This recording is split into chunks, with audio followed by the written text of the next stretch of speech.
안녕하십니까. 2019년도 12월 25일 오늘 성탄절입니다. 예수님께서 이 땅에 사람의 몸을 입고 오신 영광스러운 날, 복된 날, 그리고 가장 뜻깊은 의미 있는 날이라고 평가되고 있습니다. 올해 1년 동안 여러 가지 나라 안팎으로 어수선하고 힘든 가운데 어느덧 이제 연말, 오늘 성탄절이니까 이제 한 일주일도 채 남지 않은 2019년도를 이제 떠나 보내야 되는 이 시점에서 여전히 정치권이 시끄럽습니다. 무엇보다도 패스트 트랙, 즉 선거법과 그 다음에 공수처법, 검경 수사권 조정하는 이러한 문제들 때문에 국회가 여러 가지로 시끄럽고 공전을 하고 있습니다. 무엇보다도 선거법, 그 다음에 공수처법, 아마 공수처법을 정부와 여당이 처리하기 위해서 선거법을 작은 정당에다가 먹잇감으로 던져준 것이라고 보여지고, 그것을 가지고 뭐 1+4 또는 4+1 그러면서 거대 야당인 한국당을 제쳐놓고 민주당이 쬐깐한 정당들과 합세해가지고 먼저 예산안을 처리를 했습니다. 512조가 넘는 엄청난 예산안 처리했습니다. 그것도 문제가 심각하지요. 그리고 나서는 이제 선거법을 처리하려고 지금 하고 있고, 필리버스터가 국회에서 진행이 되고 있는 것으로 알고 있습니다. 이것이 패스트트랙이 올해 초부터 여러 가지로 논란이 됐었고, 그때 한참 논란이 진행되는 가운데서 제가 올해 5월 5일자 방송에서 저렇게 패스트 트랙에 올려가지고 75석이었나요? 225대 75, 75석의 비례대표를 설치한다. 그래서 쬐깐한 군소정당, 정의당 같은 데에다가 엄청난 혜택을 주기 위해서 추진한 꼼수다. 이런 언론 보도들도 계속 있었어요. 그때 제가 5월 5일날 방송에서 그랬습니다. 그렇게 해서 그런 법을 만든다면 보수 진영도 이 정당을 계속 만들어라. 그냥 한국당만 붙잡고 있을 것이 아니라 보수 진영도 쬐깐한 군소 정당을 만들어서 비례대표를 그쪽에서 가져가면 되지 않느냐. 이런 방송을 제가 했었어요. 그런 느낌이 확 오더라고요, 저도. 그리고 나서는 그런 거에 대해서 지지부진하다가 최근에 들어서 이제 국회에서 그 안건을 처리하려고 하니까 심재철 원내대표가 한국당 그 카드를 꺼냈어요. 비례한국당을 만들겠다. 그게 이제 먹혀들었어요. 그러니까 전혀 민주당이나 청와대나 쬐까는 군소정당에서 생각지도 못했고, 현재 한국당, 민주당, 이렇게 해서 뭐 평화당이니 이런 바른정당 몇 개가 이제 그 법을 통과시키면 한국당하고 민주당은 이 지역구에서만 의석을 차지하고 비례대표는 이제 다 나머지 쬐깐한 정당으로 배분될 수밖에 없다. 그래가지고 굉장히 정의당 같은데 심상정 씨는 고무돼가지고 그렇게 했는데, 갑자기 한국당에서 비례한국당을 만들겠다, 추진하겠다라고 하니까 멍해진 거예요, 사람들이. 이건 무슨 얘기냐. 전혀 예상치 못했던 카드가 나온 거지요. 그런 가운데서 구체적으로 그런 안이 나오니까 이제 갑자기 정의당이나 이런 데가 곤란해진 거예요. 자기네들이 유리해서 뭐 한 20석 가까이 의석을 이제 비례대표 위주로 해서 가져갈 수 있을 것이라고 생각하고 야심차게 추진을 했는데, 막상 여기까지 와서 보니까 한국당이 그야말로 히든 카드를 내던진 거죠. 그래서 비례한국당을 만들겠다. 그래서 거기에는 비례대표들을 주로 선거 때 보수 진영에서는 지역구는 한국당 찍고 그 다음에 비례대표는 비례한국당을 찍고 이렇게 하면 의석을 많이 확보할 수 있다. 이러한 계산이 나온 거예요. 그러니까 그걸 밀어붙였고 그러니까 민주당도 갑자기 이제 난감해진 것이 이렇게 그 정의당과 손잡고 선거법을 추진하면서 이것이 굉장히 선진화된 선거법이다라고 계속 연일 홍보했고 주장을 해왔는데 갑자기 한국당이 비례한국당 만든다고 하니까 난감해졌잖아요. 의석을 다 한국당에 뺏길 수밖에 없어요. 그렇다고 지금 와서 자기네들이 한 말을 뒤집고 그럼 민주당도 비례민주당 만들겠다 그러면 꼬마 정당들이 가만히 있겠냐고요. 정의당이나 평화당이나 이런 데가 가만히 안 있죠. 손학규, 정동영 이런 사람들이 가만히 안 있죠. 심상정이랑. 그러니까 민주당이 갑자기 난감해진 거예요. 이러지도 못하고 저러지도 못하고 가만히 그냥 현재대로 있자니 한국당이 비례한국당을 만들어버리면 일당을 뺏기게 되잖아요. 일당을 뺏기게 되면 국회의장도 뺏기는 거잖아요. 한국당으로.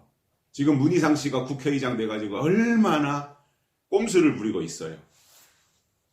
필리버스터도 안 한다 그러고 뭐 말이죠. 이 순서도 다 바꾸고 지금 별 수단 방법 다 가리지 않고 있는 이 지경이 된 것이 의석수에서 밀리니까 의장을 빼앗기고 그러면서 여러 가지로 불리한 싸움을 그동안도 해왔던 거지요. 그런데 이제 이렇게 저도 5월 5일 날 얘기했던 건데 이제 와서 한국당이 물론 그동안 계속 연구를 해왔겠습니다만은 내민 카드가 어느 정도 약효가 먹히는 것 같아요. 그래서 만약에 선거법을 그래도 142 현재 국회의원 300명 중에서 이 선거법이라든가 이런 정치자금법 위반해가지고 의석 국회의원직을 박탈당한 사람들을 빼면 이제 50% 과반이 150석인데 아마 그 중에서 4석 정도가 지금 없어진 모양이에요. 그러니까 148석이면 148명 국회의원이 찬성하면 이제 선거법은 이제 부분 수정해서 153대 47 숫자는 지금 그동안에 있던 거하고 똑같아요. 그런데 47에다가 30석을 캡을 씌운다. 그래서 30석 가지고 꼬마 정당들 준다고 하니까 한국당에서 그러면 비례한국당을 만들어서 그 비례대표 갈 것을 한국당에서 차지하면 18석 정도를 가져갈 수 있다라고 하는 이야기가 나와요. 그렇다면 저는 내년 총선에서 무조건 한국당이 160석은 확보해야 된다. 1차 목표가. 과반은 확보해야 돼요. 그리고 2차로 200석을 확보해야 된다. 201석 정도. 그러면 지금 공수처법이니 패스트트랙이니 검경 수사권 조정이니 선거법이니 이거 다 아무리 지금 처리해놔도요. 내년 4월 15일 날 보수 진영에서 160석 정도 최하 그리고 많게는 200석 이상 얻어버리면은요. 다 뒤집어 놓을 수 있어요. 그거. 다시 다 국회에서 열어가지고 다 바꿔버리면 될 거 아니에요. 공수처법도 바꿔버리고 다. 그러니까 무조건 다음 4월 15일 날까지는 이제 이 현재 정부가 별 수단 방법 가리지 않고 내년 선거에서 이기려고 울산 공작 선거 했듯이 그런 식으로 임할 것이 불보듯이 뻔한 거잖아요. 그러한 상황 가운데서 한국당이 이제 역전을 해서 이겨버리면 상황을 완전히 바꿀 수 있고 200석 확보했다. 그러면 탄핵도 시킬 수 있는 거죠. 그래서 일단 이 상황이 이렇게 되니까 아마 선거법 바꾸는 문제도 민주당 쪽에서 무슨 꼼수가 또 다시 나올지도 몰라요.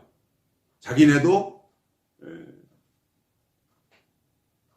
비례민주당 만든다고 할 수도 있고 그렇게 하면 이제 꼬마 정당들이 또 가만히 안 있겠죠. 약속 위반이라고 하면서 다 들고 일어나겠죠. 그러니까 당분간은 안 만든다 하면서도 다 이제 민주당은 청와대가 내놓은 공수처법 통과시키는 게 최종 목적이니까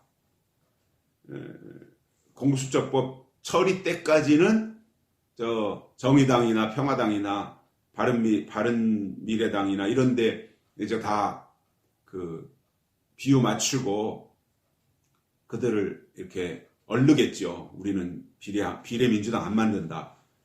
그렇게 해서 이제 공수처법 통과시키고 나서는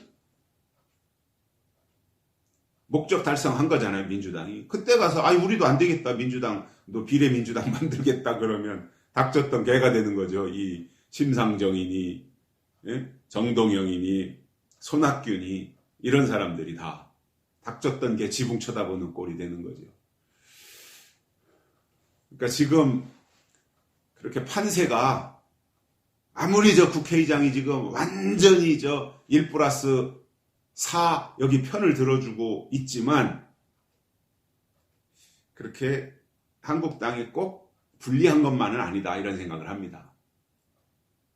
그래서 지혜롭게 잘하면 물론 국회에서 열심히 싸우긴 해야 돼요. 최선을 다해서 싸워야 되고 막아낼 거 있으면 막아내야 되고 공격할 거 있으면 공격하고 압박하고 최선을 다해서 해야 되지만 그럼에도 숫자에서 밀려서 처리됐다.